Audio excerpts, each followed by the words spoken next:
bonjour et bienvenue sur ce nouveau numéro de notre émission Espace de travail animée par les journalistes du service social de Mediapart.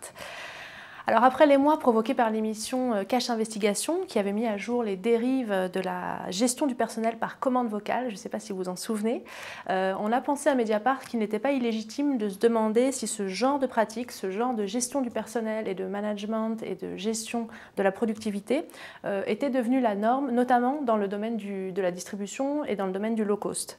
Est-ce que le low cost, justement pour les consommateurs, veut forcément dire low cost pour les employés? Y a-t-il une intensification des méthodes de production dans les grandes enseignes de la distribution, avec le concours parfois de la technologie, on l'a vu avec la commande vocale?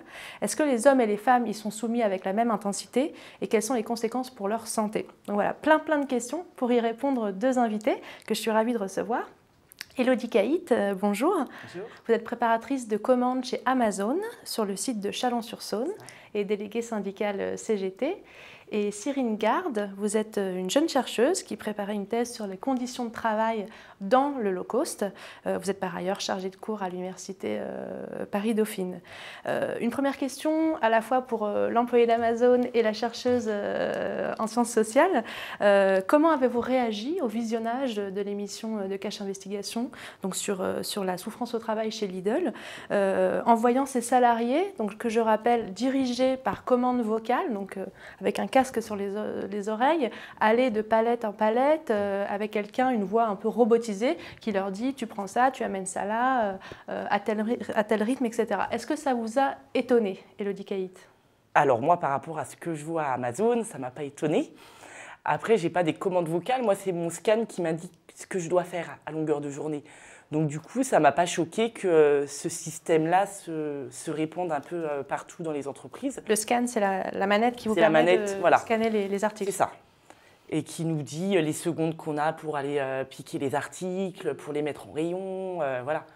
Donc du coup, non, ça ne m'a pas étonnée, mais ça m'a déçue du coup en me disant que ce n'est pas que chez Amazon du coup et que ça se propage un peu partout, quoi. Et vous, Cyrine Garde? Moi, j'ai trouvé que c'était un reportage qui était vraiment bienvenu parce que je pense que beaucoup de gens ont découvert des conditions de travail, de même que beaucoup de personnes se sont reconnues dans ces conditions de travail. C'était aussi bien de mettre en lumière le monde des entrepôts parce que c'est quand même un lieu qui est assez caché. On le voit au niveau des recherches en sciences sociales, on a très peu de recherches en sciences sociales sur le monde des entrepôts et pourtant il s'y passe des choses. Donc l'arrière des magasins, les plateformes logistiques. Exactement. Alors évidemment, moi il m'a manqué un petit peu l'univers des magasins avec la polyvalence qu'on va évoquer, la compression des effectifs, toutes ces technologies de réduction des coûts en fait qui me semblent peut-être pas assez mises en avant dans ce reportage. En tout cas, pas de surprise, c'est quelque chose qu'on peut repérer sous une forme ou une autre dans d'autres entreprises que Lidl. Oui, alors le monde de l'entrepôt est quand même, commence un peu à être étudié en sciences sociales, donc on a un petit peu de premières études sur la commande vocale, qu'est-ce que ça produit en termes de santé notamment. Donc c'est pas quelque chose qui m'a vraiment étonnée, mais c'est là où c'est intéressant, c'est de voir que ça se diffuse, quoi. Alors, Élodie Caït, vous travaillez donc chez Amazon, on le redit. Je le rappelle, pour ceux qui vivraient dans une caverne, Amazon est une plateforme logistique d'envoi par colis de produits en tout genre qui a révolutionné le commerce traditionnel. Une entreprise très profitable qui embauche des milliers de personnes à travers le monde et des milliers de personnes en France et qui est aussi un signe un peu particulier, c'est toujours bon de le rappeler, qui paye très peu d'impôts en France. Voilà, c'est toujours et qui obtiennent toutes les subventions possibles et inimaginables de la France. Ça, je vous laisse le dire. Alors, comment ça se passe dans votre entreprise concrètement? Qui vous commande, entre guillemets, et comment se déroule votre activité de travail? Alors déjà, pour savoir, à Amazon, on est tous polyvalents la plupart du temps. Il faut savoir faire tous les postes. Donc, les principaux postes, on commence par la réception. Alors, c'est l'inbound, parce qu'à Amazon, on ne parle que anglais. Donc, on a la réception des produits. Après, on réceptionne les produits, on les range. Après, on les pique. On pique les articles qui sont commandés par les clients. D'accord, donc vous les prenez pour... Voilà. Ouais. Et après, on les pack, c'est-à-dire on les emballe. Okay. Et après, ils partent. Donc, du coup, l'entrepôt est divisé en 4 grosses parties. Donc, la plupart des salariés à Amazon savent faire ces 4 grosses parties, où on est managé par un lead, un agent de maîtrise, qui est managé par son manager. D'accord. Donc du coup, les leads et les managers, on les a constamment avec nous. Et physiquement avec vous? Physiquement avec nous. D'accord. Voilà. Après, on a les bureaux qu'on voit un peu moins souvent. Et tout ça est suivi par une productivité assez intéressante, c'est-à-dire on a tant de colis à réceptionner à l'heure, on a tant de colis à ranger à l'heure, on a tant de colis à piquer à l'heure. Et tout ça est indiqué sur notre écran d'ordinateur ou sur notre scan. D'accord. Voilà. C'est-à-dire quand c'est souvent on va piquer un article et le scan nous dit on a 5 secondes pour aller dans une autre allée et piquer l'autre article. Et vous avez pour faire un colis, par exemple, est-ce que vous savez combien de temps vous avez ou est-ce que ça dépend vraiment de la taille Après, du tout colis? dépend aussi du chemin de picking, c'est-à-dire s'il faut monter, parce que maintenant, dans plusieurs entrepôts, on a des étages. Donc, s'il faut monter, s'il faut aller à l'autre bout de l'entrepôt ou pas, tout ça est calculé, mais c'est quand même une cadence assez élevée. En moyenne, c'est du 15 à 20 km par jour. D'accord, de chaque marche. salarié, de marche. Et donc, si de marche ou du piétinage, quoi. Ouais. Et si vous ne respectez pas, par exemple, les 5 secondes par article, ou si vous mettez trop de temps à aller on est vite rappelé par notre scan, et si on n'a pas compris ce que le scan nous disait, parce que ça va bien s'afficher en rouge qu'on n'est pas dans le temps, on a le lead qui va venir gentiment nous voir, puis après on a le manager qui va venir gentiment nous voir, et par la suite on peut recevoir des lettres de sensibilisation et des avertissements chez soi. D'accord, sur le respect, simplement sur le respect de la productivité. Voilà. D'accord, pas sur un mauvais comportement. Ou les temps d'arrêt aussi, parce qu'on n'a pas le droit de s'arrêter trop longtemps, parler avec son collègue. Parce que du coup, il faut travailler. Donc, ok. Voilà. Ok. Bon, merci pour ce premier tableau. Cyrine Garde, vous avez observé, alors, en sociologie, on dit que vous avez fait du terrain, mais vous avez observé in situ dans certaines entreprises où vous avez également travaillé, alors de manière plus ou moins clandestine, j'imagine, enfin en clandestine en tant que justement sans votre casquette de chercheur en sciences sociales. Et puis vous avez interrogé des dizaines de salariés dans en tout cas 2 grandes enseignes dont on taira le nom, mais qui sont dans le domaine du bricolage et de la distribution alimentaire. Donc comment y organiser le travail? Est-ce que ça se rapproche de ce que décrit Élodie Caït? Alors effectivement, on a une forme de polyvalence qui varie. Je vais revenir sur les 2 exemples, du bricolage et de l'alimentaire. Des formes de polyvalence qu'on peut saisir si on compare à la division du travail dans les enseignes concurrentes classiques. Si je prends le magasin de hard discount alimentaire, effectivement, parler de caissière, c'est un abus de langage.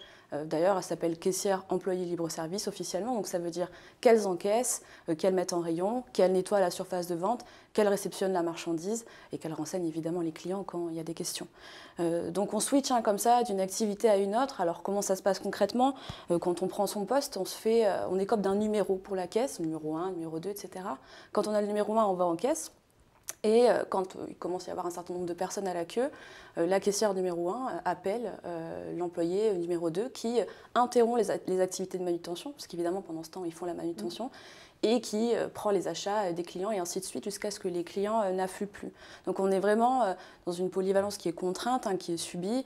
On pourrait se dire effectivement que c'est bien d'enrichir le travail de caisse. C'est moins routinier, monotone. Effectivement, c'est moins monotone, mais là on est dans un type de travail où les individus n'ont pas de prise en fait dessus. Ils sont totalement soumis au flux de clientèle et aussi aux injonctions managériales. Dans le cas du bricolage, on a aussi une polyvalence qui peut se voir par rapport aux enseignes classiques type Castorama. Chez Castorama, vous avez souvent des manutentionnaires qui viennent le matin pour mettre en rayon et des conseillers de vente qui s'occupent de vous conseiller sur vos projets, etc. Parce que le bricolage, c'est quand même quelque chose d'assez technique. Quand vous dites Castorama, vous faites la distinction parce que ce n'est pas du low cost. Voilà, c'est une enseigne, j'appelle ça les enseignes classiques, traditionnelles. Dans le low cost du bricolage, ces 2 métiers sont fondus en un seul, c'est le vendeur qui met en rayon, qui gère son rayon informatiquement avec les petits logiciels, qui renseigne les clients sur les aspects les plus techniques de leur projet, qui s'occupe de coller les étiquettes, etc. Et ça aussi, l'affichage et la publicité en magasin, ça peut faire l'objet d'un poste à part entière dans d'autres magasins non low cost. Donc voilà, on a une véritable polyvalence qui est faite pour rentabiliser le travail, qui n'est pas faite pour enrichir le travail des salariés, et qui a vraiment pour but d'économiser de la force de travail. Et on le voit sur les effectifs, on a une très forte compression des effectifs. Je vous donne juste quelques chiffres.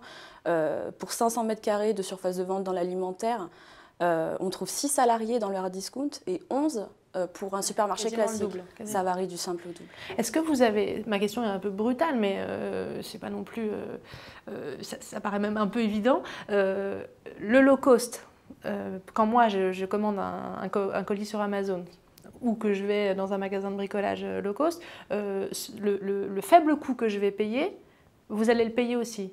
Oui. En termes de conditions de travail? Oui, oui. Ben, en termes de conditions de travail, en termes de salaire aussi.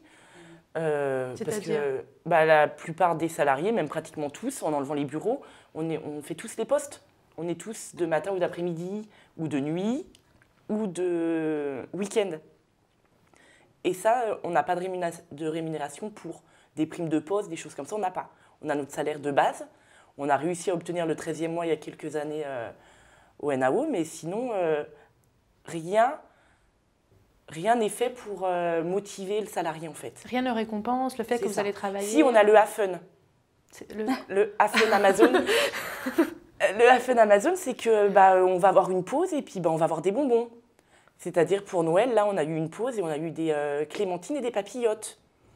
Normalement, là, c'était l'épiphanie. Normalement, on devrait avoir une galette des rois, une part de galette dans la semaine à une de nos pauses.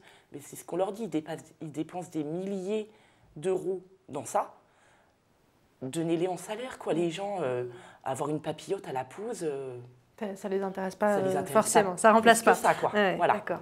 Et tout au long de l'année, on a ce genre de AFUN, comme ils appellent ça, qui, soi-disant, est là pour motiver les salariés. Je vous lisais, parce que vous avez donné un témoignage au magazine Santé et Travail, que le management chez Amazon avait tendance à traquer les temps morts, c'est-à-dire, vous parliez des toilettes tout à l'heure, est-ce que ça aussi c'est minuté? Est-ce que vous avez un temps précis si vous avez envie d'aller aux toilettes, si vous avez besoin d'aller faire une tâche qui n'est pas prévue par votre On n'a pas un temps précis. Par contre, il y a eu fut un temps où... Amazon réfute, c'est pour ça que je pose la question. Quand on voulait aller aux toilettes, à un moment donné, il fallait avertir son manager ou son lead. Alors que l'entrepôt est immense, on n'a pas forcément vu sur le lead ou le manager tout de suite. Donc nous, la CGT a annulé ça parce qu'on veut juste aller aux toilettes, donc on n'a pas non plus... besoin d'ameuter tout le quartier. Mais de toute façon, si je vous parlais tout à l'heure des temps d'arrêt, de toute façon, ils le voient.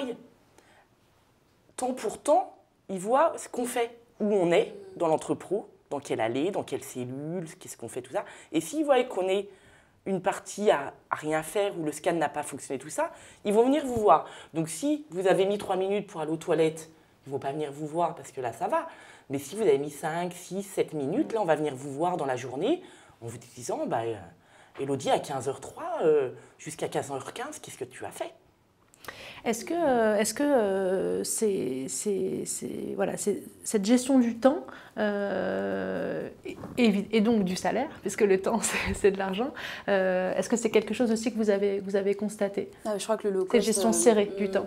Le low cost dans la distribution réussit quand même un gros tour de force par rapport à la distribution classique, c'est de réussir à chasser les temps morts, parce que disons que la figure repoussoir des gestionnaires du low cost, c'est vraiment la caissière qui reste à son poste à rien faire, parce qu'elle est que caissière en fait. Et du coup, la polyvalence, ça permet vraiment d'utiliser à fond un poste, une personne, et ce qui engendre effectivement une restriction temporelle.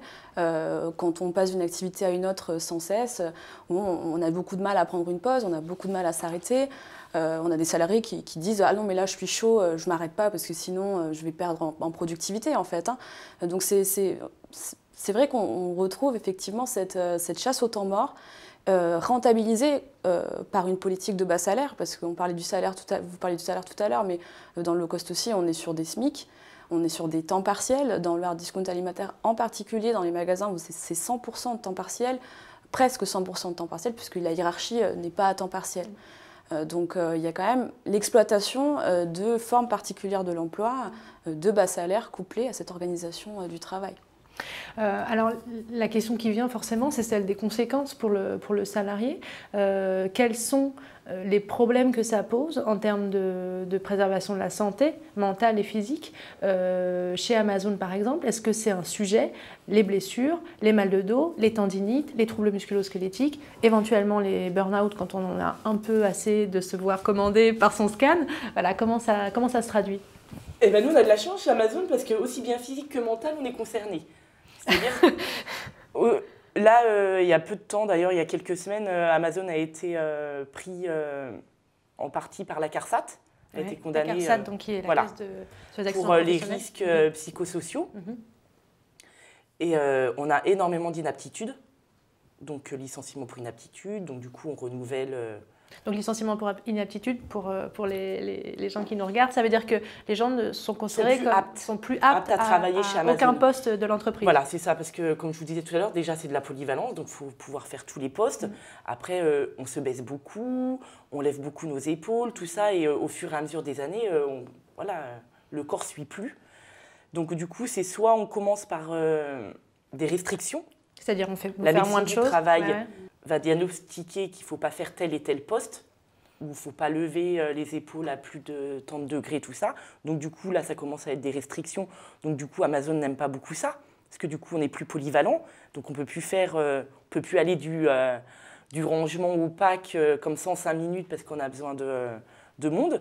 Du coup, ça commence par des restrictions. Et les gens, au bout d'un moment, soit ils ne peuvent plus, ou soit la médecine du travail juge qu'ils sont inaptes pour travailler chez Amazon. Et donc ils perdent ils sont licenciés pour inaptitude. C'est ça, parce qu'Amazon, de toute façon, ne reclasse pas. C'est-à-dire, ils ne proposent pas un autre poste dans les bureaux. Oui, ils reproposent, mais en Afrique du Sud, dans des endroits comme ça, pour au final faire le même boulot, donc c'est pas possible, quoi. D'accord. Donc ça veut dire qu'une des solutions pour répondre à cette thématique de comment on dit, de mise en cause du corps, c'est que les gens partent par eux-mêmes ou par inaptitude. Mais de toute façon, c'est le but d'Amazon. En fait, le salarié chez Amazon ne fait pas plus de 2 ans et demi. Ça, c'est quoi? C'est une statistique? C'est une moyenne. Et Amazon, dès que, au bout de 2 ans et demi, le salarié commence à être fatigué, à avoir mal un peu partout, à pu être aussi performant qu'au début.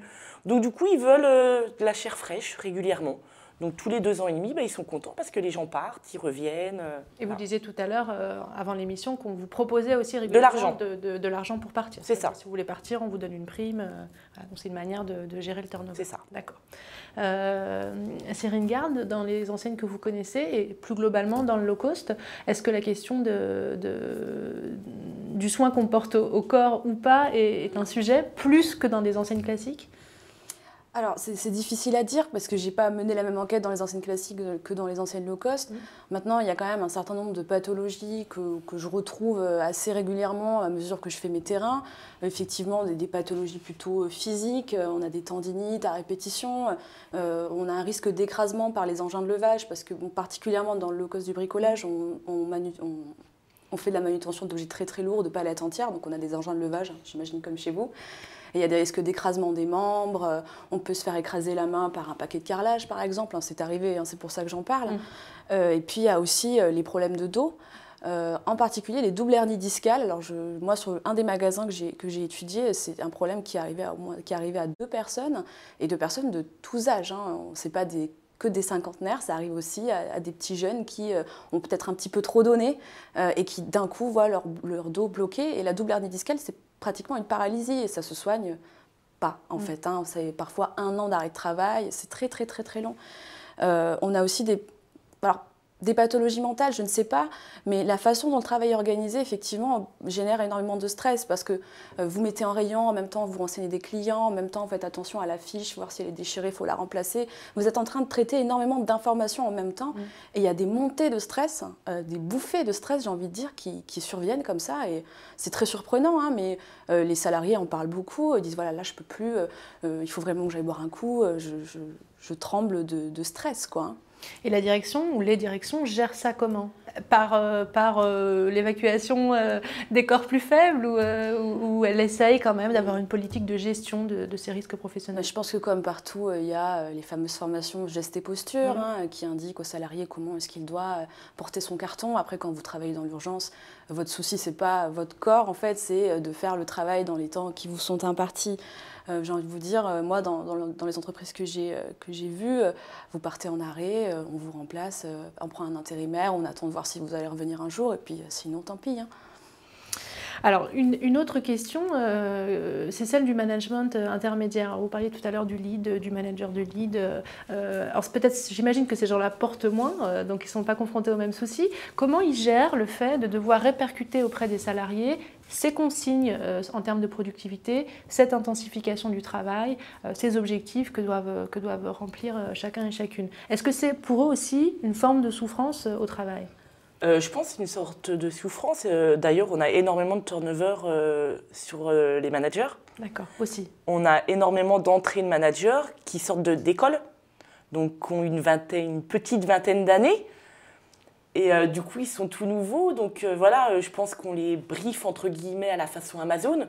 Donc du coup, après, c'est plus facile pour Amazon pour nous faire supporter entre guillemets toute cette pression. Et pareil, je pense que une moyenne des managers, c'est 3 ans. À Amazon, c'est pareil, il y a un turnover. Donc je pense qu'eux aussi, ils ont une pression mentale, pas physique. Parce que ce n'est pas leur corps qui prend. Mais nous, on nous dit de faire telle et telle chose. Ce n'est pas eux qui l'ont inventé. C'est bien que ça vient de plus haut, de plus haut, de plus haut. Donc du coup, je pense que ce n'est pas toujours facile pour eux. Après, il y en a qui le vivent bien. Parce que c'est peut-être aussi dans leur nature d'être comme ça. Et du coup, ils voient... Mais il y a une marge de négociation justement avec ces managers intermédiaires. Non, ou est-ce que c'est vraiment voilà, c'est normé comme entreprise, voilà. on applique, d'accord, ok, il n'y a pas de négociation possible sur ce qu'on va faire. Non. Ok. Vous avez travaillé avant Amazon, vous avez travaillé dans une entreprise de ce type, il n'y en a pas beaucoup comme Amazon. Non, j'étais dans le commerce simple. D'accord, donc vous voyez une vraie différence de ce point de vue-là? Ah oui, totalement. Ouais. Du coup, voilà, pareil, je me retourne vers vous. Est-ce que, si j'ai bien compris, ça faisait partie du début de votre travail, la question des chefs, voire petits chefs, est-ce qu'ils sont eux aussi affectés par cette manière de produire? Oui, alors ça faisait partie de mon travail parce qu'il y a une petite particularité dans le low cost, en particulier dans le hard discount alimentaire, c'est qu'on a un taux de promotion interne qui est plus important que dans la grande distribution classique. Un peu comme chez McDo ou dans ce genre de voilà. entreprise. Et donc on a des managers qui sont tous issus du bas de l'échelle. Donc ça joue beaucoup au niveau des salariés d'exécution sur les aspirations effectivement à monter, quoi. Donc il y a, je dirais, effectivement, très peu de marge de manœuvre sont accordées à ces managers parce qu'ils n'ont pas beaucoup d'effectifs, donc ils ne peuvent pas trop jouer avec la variable des effectifs. Et puis c'est un travail qui est très procédurier. En fait, beaucoup d'injonctions viennent d'encore plus haut qu'eux-mêmes. La politique commerciale, elle est centralisée. Dans le magasin que j'ai étudié, c'était pas possible de faire une promotion, c'était pas possible de faire un prix. Tout est vraiment, ça vient d'en haut et on applique. Maintenant, voilà, c'est quand même des gens qui viennent du bas, qui sont quand même contents d'avoir réussi cette petite ascension. Et qui connaissent les conditions de travail de leurs anciens collègues. Oui. Mais ça les pousse davantage, je dirais, à accepter leur sort, aussi de savoir qu'ils sont montés, qu'ils ne pourront pas monter encore bien haut, hein, mais ça joue beaucoup dans l'acceptation d'un travail qui est quand même très procédurier par rapport à d'autres enseignes où on loue l'autonomie, les marges de manœuvre, etc. Donc, je pense qu'ils subissent énormément et de toute façon, ça se sent dans les interactions avec les subordonnés. Moi, ce qui m'a beaucoup marqué sur mes 2 terrains, c'est la violence avec laquelle, parfois, certains managers peuvent s'adresser aux salariés. Je pense qu'on l'a vu justement dans le reportage d'Élise Lucet, hein, de la violence verbale, en fait. Hein. Et je pense que c'est aussi beaucoup dû à l'urgence avec laquelle on travaille, quoi, au quotidien. Hein. Alors, outre l'intensification du travail, notamment dans vos travaux Syringa, vous montrez que l'organisation du travail dans le low cost peut avoir tendance à figer des compétences en fonction du sexe, du genre de la personne. Donc, je reprends peut-être vos exemples sur le bricolage, où on masculinise beaucoup son comportement. Voilà, on est capable, on disait tout à l'heure, faire le bonhomme, porter des charges lourdes, donc ne pas forcément s'en plaindre, etc. De l'autre côté, pour les femmes, encore dans le bricolage, elles sont peu nombreuses, mais peut-être dans la distribution alimentaire, c'est différent, cantonner les femmes à un rôle de relation client, etc., qui ne sont pas forcément ce qu'elles désirent. Est-ce que ça, c'est vrai et est-ce que c'est propre au low cost? Comment vous le définiriez?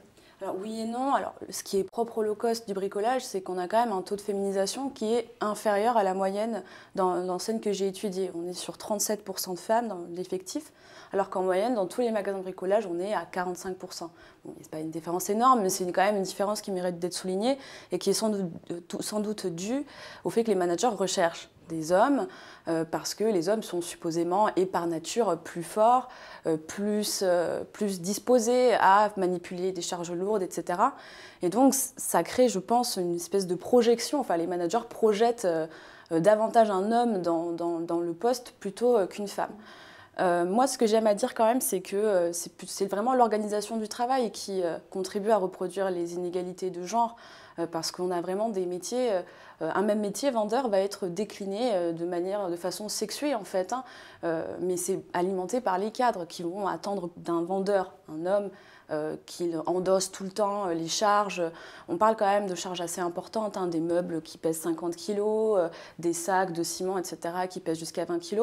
Donc il va davantage attendre en fait, hein, de cet homme qu'il mette en rayon. Et les femmes, c'est les travaux minutieux. Alors c'est le rangement, c'est la propreté, c'est coller les étiquettes pour qu'elles soient bien droites, des petits détails comme ça. Et en même temps, j'ai envie de vous dire que la compression des effectifs fait que souvent, quand on est vendeuse, on est toute seule en rayon sur sa plage horaire. Donc s'il y a de la manutention, on se la farcit quand même. Seulement, c'est beaucoup moins vu, beaucoup moins reconnu, beaucoup moins revendiqué aussi par ces femmes. Donc une division, là je suis en train de vous décrire une division sexuée du travail. Assez classique. Assez classique, hein, comme on en trouve dans beaucoup de métiers, mais qui me semble accentuée dans le low cost parce qu'on a cette dimension manutention là, qui est très très très forte et la dimension service qui est reléguée en fait. Ouais, qui est moins importante qu'ailleurs. Chez Amazon, un bon point sur l'égalité homme-femme. Bon point homme-femme. pour Amazon. Non, c'est vrai que même au niveau salarié de base, management, bureau, tout ça, on est à peu près du 50-50 au niveau homme-femme. Sur les charges, je ne me rends pas bien compte, mais c'est plutôt des petits objets ou ça peut être des gros Non, ça dépend des sites. Il y a un site en France qui est à Lille, à Douai, où là, ils font du non-sort, donc des gros volumes. Ouais. Sinon, dans les autres entrepôts, ça reste une moyenne basique. Et vu qu'il y a la safety chez Amazon, comme vous disiez tout à l'heure, voilà, faut les gestes et postures, tout ça. Normalement, si on a du plus de 15 kilos à apporter, on devrait se mettre à 2. Ce qui n'est pas faisable dans la réalité, parce que voilà, il y a la pression, il faut se dépêcher, voilà. Après, Amazon, c'est surtout la répétition. Ce n'est pas forcément des charges lourdes. C'est de porter régulièrement des 5-6 kilos. C'est ça qui abîme le corps. Après, voilà, les femmes peuvent faire le boulot de l'homme et l'homme peut faire le boulot de la femme. C'est vraiment la polyvalence, aussi bien pour les hommes que pour les femmes. Tout le monde fait la même chose. Pour terminer, peut-être qu'on peut s'interroger. Ça m'intéresse de vous confronter à ce qui revient beaucoup chez les intellectuels qui pensent le travail et qui parlent d'un travail inhumain de plus en plus, dénué de sens. Mais aussi un travail où tous les espaces un peu informels ont disparu. Donc les temps de pause, les temps de discussion entre collègues, le temps un peu, on parlait du temps mort tout à l'heure, mais certains estiment que ce temps mort, il est très riche sur toi, comment tu fais pour porter tel truc, voilà, tous ces espaces un peu informels ont tendance à disparaître, ce qui rendrait le travail de plus en plus inhumain. Est-ce que c'est une définition qui... Robotisée, voilà. Vous diriez. Amazon, c'est des fois, on est des robots, quoi. À croire, à les entendre, même en négociation, la direction France, on devrait être des robots. Donc rien dire, rien faire, faire le boulot, partir, voilà. Faut être gentil. Il faut être gentil, venir, faire son boulot, aller en pause, revenir, faire son boulot, partir, voilà. Et hormis les temps de galette des rois ou je ne sais quoi. C'est pendant les pauses. Hein, est-ce qu'il y a des réunions d'équipe On a des Holens, des réunions. Merci pour la traduction simultanée.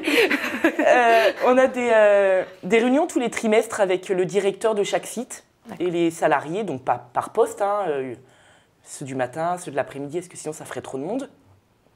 Où là, il va nous parler des chiffres, des travaux éventuels, parce qu'Amazon est toujours dans l'évolution permanente. Donc, du coup, on est constamment en travaux dans les sites. Et voilà, c'est une réunion qui n'apporte pas forcément grand-chose, quoi. Qui ne sert pas à grand-chose, c'est plus une perte de temps, entre guillemets, parce qu'au final, les salariés n'ont pas de réponse à leurs questions ou quoi que ce soit, quoi. Et alors, du coup, justement, est-ce que, je pense au magasin de bricolage, que c'est peut-être plus faisable. Est-ce que, entre les rayons, est-ce que, voilà, de manière un peu plus floue, on arrive encore à se parler, à échanger des trucs, à parler du travail? On le fait, évidemment. En contre-allée, il y a toujours des moyens d'éviter le regard soit du client, soit du chef. Maintenant, c'est vrai que j'ai quand même l'impression, quand j'écoute parler du travail, et pas que dans le low cost, que finalement, ces temps-là de socialisation, de sociabilité, ça commence à devenir un luxe, hein, dans le monde du travail en général. Hein. Je sais, dans le low cost, en tout cas, c'est très fort, l'idée que pour une tâche, on doit être tout seul. parce que si on met 2 personnes, ça fait une deuxième personne qui pourrait faire autre chose. Et les chefs, quand ils tournent, ils n'aiment pas du tout voir qu'on travaille à 2, à 3. Ça crée un vrai sentiment de solitude dans le travail, une solitude assez pesante. Après, sur la question de la déshumanisation du travail, je suis assez d'accord. Je pense que c'est une thèse assez tentante finalement quand on voit comment ça évolue le monde du travail. Maintenant, il faut aussi s'intéresser à quel type d'emploi ça touche et quel type de population ça touche. Moi, j'ai plutôt l'impression qu'on est sur du salariat subalterne, possiblement des individus qui ont déjà des trajectoires professionnelles heurtées, issus des classes populaires, etc. Et ça aussi, je pense qu'il faut le dire, que la technologie, elle se met au service de la reproduction d'inégalités sociales à l'échelle de la société, quoi. Alors, j'avais dit qu'on allait conclure, mais j'ai encore une question, peut-être pour se redonner un peu de courage. Est-ce que vous avez l'impression, alors je m'adresse surtout à vous, qu'une résistance est possible? Est-ce que syndicalement, vous pouvez agir ou est-ce que la seule issue, c'est les caméras d'Élise Lucet qui débarquent chez les uns et chez les autres? Je pense que même les caméras ne changeraient pas la politique d'Amazon. Du coup, c'est de plus en plus dur au niveau syndical. Parce qu'on a plein de choses, on a les lois Macron, tout ça, qui viennent nous bloquer un petit peu dans les délais de prévenance, dans plein de choses, dans certaines négociations obligatoires qui ne seront plus obligatoires aussi souvent. Donc du coup, c'est de plus en plus compliqué, on essaye de se battre. Voilà, là, en ce moment, on est en procès avec les caristes, on est en procès sur une ancienne prime qui nous a été enlevée au mauvais moment, tout ça. Donc on essaye de se battre, mais même au tribunal, c'est assez compliqué parce que voilà, Amazon, c'est une grande boîte qui fait de l'emploi malgré tout en France. Ouais. Donc du coup, c'est vrai qu'au niveau de la justice, tout ça, ils ne savent peut-être pas non plus comment se baser là-dessus. Donc du coup, on essaye, on ne baisse pas les bras, on continue à se battre, mais c'est compliqué. Bon, eh ben, merci à toutes les deux pour votre participation au débat. Vous êtes invités à continuer cette discussion sur le site, sur les réseaux sociaux, sur Mediapart. Et puis je pense qu'on aura l'occasion de revenir sur la question de l'organisation du travail, de la sécurité, de la santé des travailleurs, puisque comme vous l'avez souligné, les réformes El Khomri et les ordonnances Macron ont beaucoup changé la donne dans ce domaine-là. Donc voilà, affaire à suivre dans les mois qui viennent sur Mediapart. À bientôt et merci.